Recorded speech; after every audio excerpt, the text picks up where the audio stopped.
श्रीमद् भगवत गीता कुरुक्षेत्र की धरती पर बोला गया यह अद्भुत ज्ञान मानव कल्याण की महानतम पुस्तकों में से एक गीता जी में संकलित है, जो मानव जीवन को नई दिशा देने वाली अद्भुत पुस्तक है। लगभग 700 श्लोकों में विस्तृत व 18 अध्याय में समाहित गीता जी का ज्ञान जीव को भक्ति की प्रेरणा भी करता है व उसकी दिशा भी स्पष्ट करता है। जितना अद्भुत व महान ग्रंथ पवित्र गीता जी है, उतनी ही इसके संबंध में ज्ञान की भ्रांतियां भी आम जन समाज में व्याप्त है। आज हम गीता जी को उसके वास्तविक स्वरूप में जानने की कोशिश करेंगे व उसके ज्ञान को समझने का भी प्रयास करेंगे। प्रिय दर्शकों, कोई सद्ग्रंथ हो, चाहे कोई व्यक्ति या कोई घटना, उसे समझने के लिए व उसकी वास्तविकता से परिचित होने के लिए यह आवश्यक है कि हम धैर्य से सुने व किसी पूर्वाग्रह से ग्रसित न हो। तो आइए चलते हैं पवित्र गीता जी की अद्भुत व पवित्र यात्रा पर। 18 अध्याय में सिमटे गीता जी का ज्ञान अपने आप में अद्भुत है। इसमें जहाँ साधक को जहाँ निषेध कर्म बतलाए गए हैं, तो वहीं भक्ति करने के मार्ग को भी रोशनी दी है। गीता जी के अध्याय 16 श्लोक 23 व 24 में प्रमाण है कि जो व्यक्ति शास्त्र विधि त्याग कर मनमाना आचरण करता है, वह निरर्थक साधना है व त्याग्य है। इससे यह भी स्पष्ट होता है कि साधना के नाम पर कुछ भी कैसे भी करना भक्ति नहीं है। इसके लिए भक्ति निर्देश का पालन अनिवार्य है। जैसे व्रत रखना आदि की क्रिया को अध्याय 6 श्लोक 16 में मना किया गया है। फिर भी भोले श्रद्धालु विभिन्न अवसरों पर आध्यात्मिक लाभ के उद्देश्य से व्रत रखते हैं। गीता ज्ञान दाता ने अर्जुन से अध्याय 8 श्लोक 5 व 7 में कहा कि तू युद्ध भी कर व मेरा सिमरन भी कर। इसका मतलब है कि सिमरन के लिए एकांत स्थान पर हठ योग करना भी व्यर्थ है। यह उन लोगों के आध्यात्मिक ज्ञान पर प्रश्न चिन्ह लगाता है जो घर छोड़कर जंगलों में चले जाते हैं।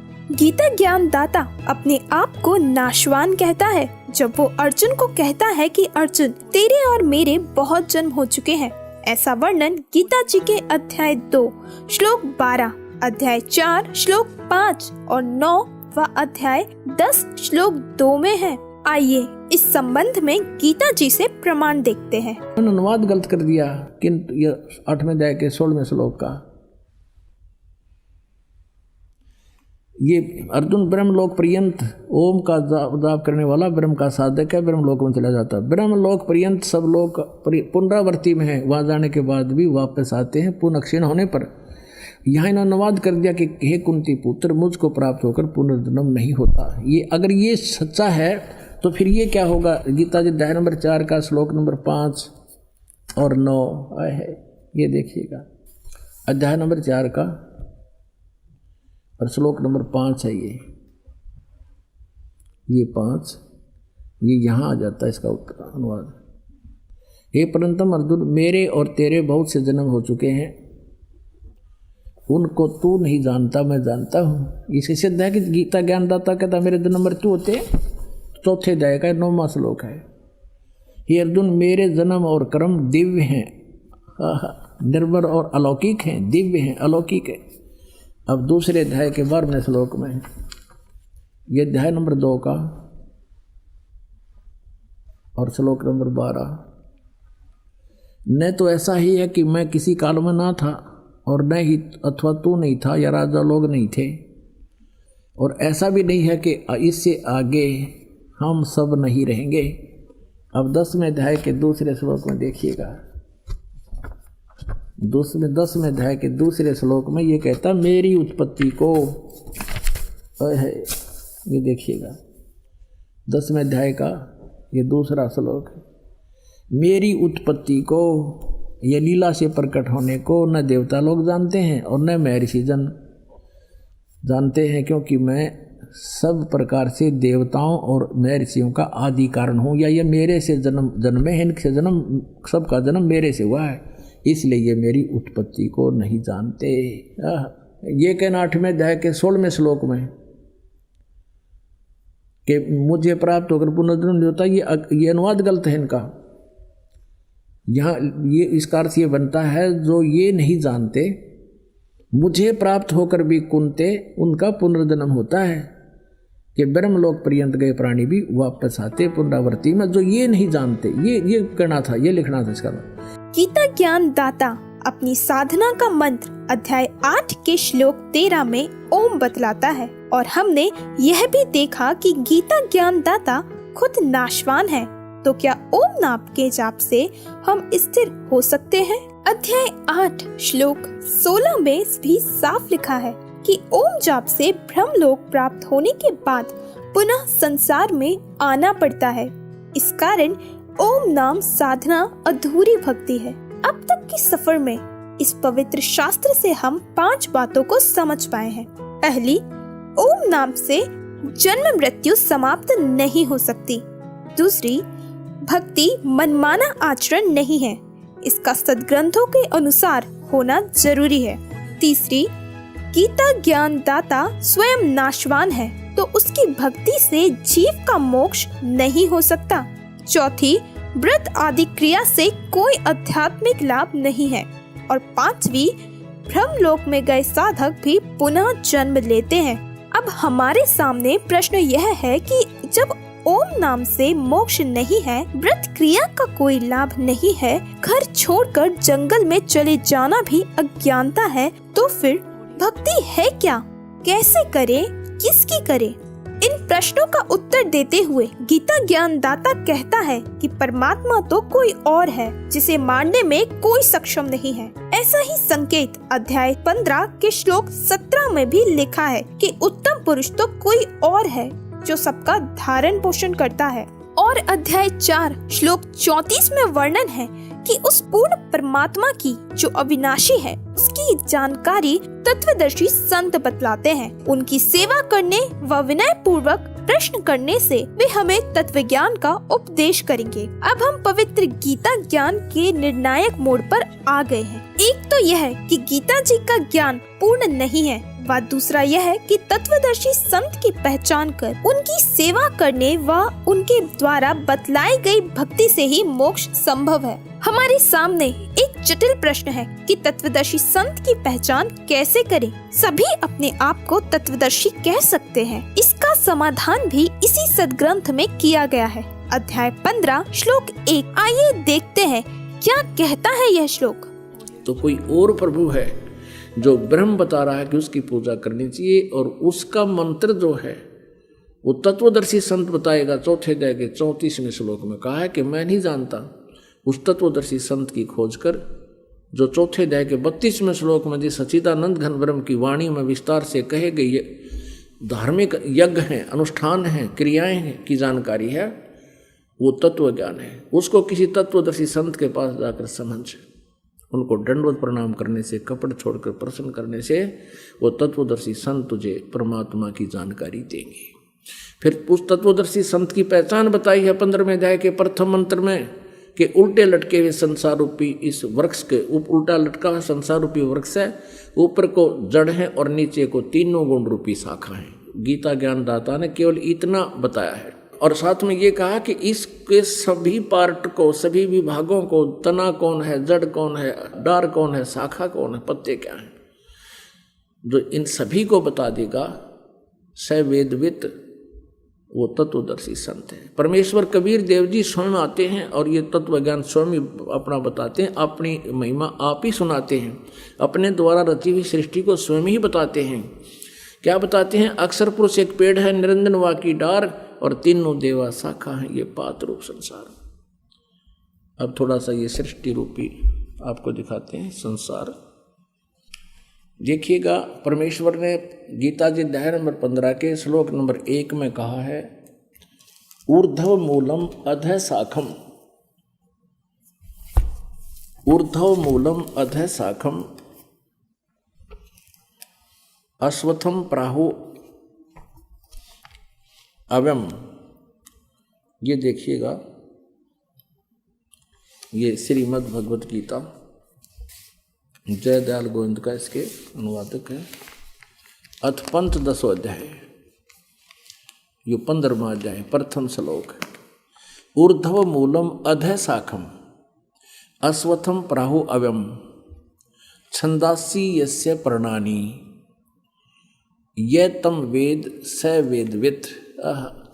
अनुवाद करता कर रहा है आदि पुरुष परमेश्वर मूल वाले, यानी आदि पुरुष परमेश्वर तो इसकी जड़ समझो भगवान के पूर्ण पेड़ की संसार रूपी वृक्ष की, और अधः शाखम ब्रह्मा रूप मुख्य शाखा वाले। ये गलत अनुवाद किया है। अधः माने नीचे होता, देखिएगा ये इन्हीं के द्वारा दूसरे श्लोक में 15वें अध्याय के में 2 बार अधः शब्द है, इसका यहाँ अनुवाद किया है। अधः माने नीचे, अधः माने नीचे, ये बिल्कुल सही कहा किया। और यहाँ ये विचलित हो गए, ब्रह्माना गड़ाएँ रखे हैं, इसने प्रजापति माना है। अब क्या है, ऊर्ध्व मूलम, ऊपर को तो जड़ वाला, नीचे को शाखा वाला, अधः शाखम, नीचे को शाखा वाला, और संसार रूपी पीपल के वृक्ष को अविनाशी कहते हैं, वेद जिसके पत्ते कहे गए। ये छंदासी, ये छंदासी का अर्थ वेद कर दिया ना। छंद माने विभाग, टुकड़े। उस संसार रूप वृक्ष को जो पुरुष, जो संत मूल सहित तत्व से जानता है, स वेदवित, वह वेद के तात्पर्य को जानने वाला, अर्थात वो तत्वदर्शी संत है। अब देखियो भगवान आए थे तत्वदर्शी संत बन के। पुण्यात्माओं, गीता जी अध्याय नंबर 15 के श्लोक नंबर 1 में स्पष्ट कर दिया कि ऊर्ध्व मूलम अधः शाकम प्राहु अश्वत्थम अवयम, और छंदासी यस्य प्रणानी ये तम वेद स वेदवित। अब क्या बताया है कि उस संसार रूपी वृक्ष के ऊपर न तो जड़ तो मूल मालिक है, कुल परमात्मा समझो, जिससे सारे ब्रह्मांडों को आहार मिलता है, वो सबका धारण पोषण करता है, वो परमात्मा तो समझो संसार रूपी वृक्ष की जड़ है। और नीचे को तीनों गुण, रजगुण ब्रह्मा, सतगुण विष्णु, तम गुण शिव जी रूपी शाखाएं हैं। और जो संत इनके सभी पार्ट्स को, सभी विभागों को बता देगा, तना कौन है, मूल कौन है, टार कौन है, और पत्ते कौन, शाखा कौन, सवेदवित, वो तत्वदर्शी संत है। परमेश्वर ने 600 वर्ष पहले बताया था। देखिएगा ये अब संसार रूपी वृक्ष का चित्र। ऊर्ध्व मूलम अधः शाखम, ऊपर को जड़ वाला, जड़ तो समझो पूर्ण परमात्मा परम अक्षर ब्रह्म है, और नीचे को शाखा वाला। परमात्मा ने कहा अक्षर पुरुष एक पेड़ है, ये समझो इतना। पृथ्वी से बाहर जो दिखाई देता है उसको पेड़ कहते हैं। ये अक्षर पुरुष तना है, ये तो अक्षर पुरुष है। जिसे गीता जी अध्याय नंबर 15 के श्लोक नंबर 16 और 17 में 3 पुरुष बताए हैं। एक अक्षर पुरुष, एक ये सर पुरुष यानी ज्योति निरंजन डार, और एक परम अक्षर ब्रह्म है, उत्तम पुरुषत्वन्य, ये जड़ है, ये परम अक्षर ब्रह्म है, ये मूल मालिक है, पूर्ण परमात्मा, आदि पुरुष परमेश्वर तो इस संसार रूपी वृक्ष की जड़ समझो। इस प्रकार आपने देखा कि किस तरह गीता जी हमें निर्देशित करती है पूर्ण मोक्ष के लिए कि तत्वदर्शी संत की शरण में जाओ। और आज संत रामपाल जी महाराज जी ही वो तत्वदर्शी संत हैं जिनकी शरण में जाने का निर्देश इस सदग्रंथ में दिया गया है। हम यहाँ अध्याय 7 श्लोक 19 का भी आवश्यक रूप से उल्लेख करना चाहते हैं, जिसमें गीता ज्ञानदाता कहता है कि वो महात्मा जो वासुदेव की जानकारी देगा वो मिलना बहुत ही दुर्लभ है। आइए रूबरू होते हैं इस श्लोक से। तो कहने का भाव ये है कि अब हम आते हैं 7वें अध्याय के 19वें श्लोक में। ये क्या कहता है कि बहुनाम जन्मानाम अन्ते ज्ञानवान माम प्रपद्यते, कि बहुत बहुत जन्मों के किसी अंत के मनुष्य जन्म में, एकाध मनुष्य जन्म में, ये ज्ञानी आत्मा, ज्ञानवान बुद्धिमान व्यक्ति ब्रह्म तक की साधना, मेरे तक की साधना करते हैं मुश्किल से। और ये बताने वाला साधु वासुदेव सर्वमिति सहमात्मा सो दुर्लभ है। ये बताने वाला संत कि न तो ब्रह्मा विष्णु महेश अन्य देवी देवताओं की भक्ति से मोक्ष होगा, ये वासुदेव नहीं है, ये सर्वशक्तिमान नहीं है, ये सबके ऊपर मालिक नहीं है। वासुदेव का अर्थ है जिसका वास, जिसका निवास, जिसकी प्रभुता सबके ऊपर हो, overall controller. Shri Krishna was not Vasudev, Shri Krishna ji Vasudev नहीं थे। ये तो वासुदेव इसके पिता का नाम था। वेदों में परमात्मा की उपमा लिखी है, उसमें वासुदेव लिखा है। तो ये हमारे ऋषि लोग उन्हीं सदग्रंथों से अच्छा नाम चुनकर बच्चे का रख देते थे। श्री कृष्ण वासुदेव नहीं था, वो तो वासुदेव का बेटा था, एक व्यक्ति का। वासुदेव परमात्मा की उपमा है, जिसकी प्रभुता सबके ऊपर है। ब्रह्मा विष्णु महेश एक एक विभाग के एक ब्रह्मांड में 3 लोकों पर मालिक हैं। ये कुल के मालिक वासुदेव नहीं है। रजगुण विभाग के ब्रह्मा जी, सतगुण विभाग के विष्णु जी, तमगुण विभाग के शिव जी। और ये कौन से? पृथ्वी लोक, स्वर्गलोक और नीचे पाताल लोक, इन 3 लोकों पर इनकी प्रभुता है। और एक ब्रह्मांड में और भी लोक बहुत गने हैं, वहां भी इनका कोई जोर नहीं है। वहां ये ब्रह्म खुद कंट्रोल करता है। ऐसे ऐसे 21 ब्रह्मांड है। तो जो ब्रह्मा विष्णु महेश केवल इन 3 लोकों में एक एक विभागीय मिनिस्टर है। ये कुल मालिक नहीं है, ये वासुदेव नहीं है। इनके पिता ब्रह्म है, ज्योत स्वरूपी निरंजन काल है। इसको सरपुरुष भी कहते हैं। ये 21 ब्रह्मांड का मालिक है और 21 ब्रह्मांड का मालिक है, ये कुल का मालिक नहीं है। इसके बाद गीता अध्याय नंबर 15 के श्लोक नंबर 16 और 17 में 3 पुरुष यानी 3 परमात्मा बताए हैं, 3 प्रभु बताए, स्वामी। एक तो सरपुरुष, ये 21 ब्रह्मांड का स्वामी है, और दूसरा अक्षर पुरुष है, वो 7 शंख ब्रह्मांड का स्वामी है। वो कुल का मालिक नहीं है, वो वासुदेव नहीं है। फिर 15वें अध्याय के 17वें श्लोक में कहा कि उत्तम पुरुष तु अन्य परमात्मा इति उदाहरत है। ये लोग त्रिम अविश्य विवर्ती अवेश्वर है। श्रेष्ठ परमात्मा पुरुषोत्तम तो इन दोनों से कोई और है, सरपुरुष और अक्षर पुरुष से। गीता अध्याय नंबर 8 के श्लोक नंबर 1 में अर्जुन ने पूछा कि आपने जो 7वें अध्याय के 29वें श्लोक में तत्ब्रह्म की जानकारी बताई है, वो तत्ब्रह्म क्या है? 8वें अध्याय के 3रे श्लोक में उत्तर दिया है गीता ज्ञान देने वाले इस ब्रह्म ने कि वो परम अक्षर ब्रह्म है। तो अब हम आते हैं 7वें अध्याय के 19वें श्लोक पर है। बहुनाम जन्मानाम अंते ज्ञानवान माम पर्वते। बहुत बहुत जन्मों के अंत के किसी एक आध जन्म में ये ज्ञानी आत्मा मेरे तक पहुंचते नहीं तो आन उपासना में ही लगे रहते हैं। कोई देवी देवता, कोई मंदिर मस्जिद, यहीं तक सीमित हो जाते हैं।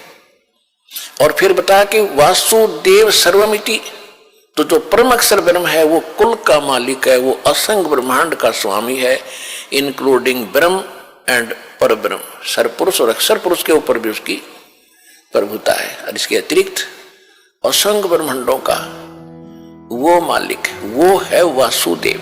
दोस्तों, हमें यह समझने की जरूरत है कि गीता जी के पढ़ने मात्र से मोक्ष नहीं है, इसके लिखे अनुसार करने से ही मोक्ष होगा। इसलिए समझा है तो सिर धर पाओ, बहर नहीं रे ऐसा दाओ। अधिक जानकारी के लिए जगत गुरु तत्वदर्शी संत रामपाल जी महाराज द्वारा लिखित पवित्र पुस्तकें ज्ञान गंगा, जीने की राह, गीता तेरा ज्ञान अमृत, अंधश्रद्धा भक्ति खतराए जान बिल्कुल निःशुल्क मंगाएं। अपना नाम, पूरा पता हमें व्हाट्सएप करें। हमारा नंबर है 7496801823। जगत गुरु तत्वदर्शी संत रामपाल जी महाराज के मंगल प्रवचन अब प्रतिदिन सुनिए MH1 श्रद्धा टीवी पर दोपहर 2 से 3 बजे, सारथी टीवी पर शाम 6:30 से 7:30 बजे, साधना टीवी पर शाम 7:30 से 8:30 बजे, ईश्वर टीवी पर रात 8:30 से 9:30 बजे।